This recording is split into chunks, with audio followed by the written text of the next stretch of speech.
Let's say you're announcing availability for new classes. Here's how you do it. Step 1. Access the listing editor. Log into your Occasion workspace, then click on Listings from the left sidebar menu. Next, go to the Templates tab and click Create Listing under the Announcement template. Step 2. Add basic details. For the title, you can say something like New Art Classes Available. In the description, mention what types of classes are available and how people can sign up. For example, we have a new watercolor painting and pottery class starting next week. Sign up now. Step 3. Add images. Click on the Images tab and upload a photo from one of your art classes or a picture of beautiful art created by students.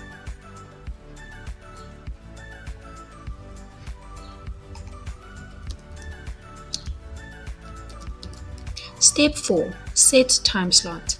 Go to the Time Slot tab and pick the dates for when your new class availability should be announced. Let's say you want it to appear all week. Select the dates and hit Save. And that's it! Your art class availability announcement is now live.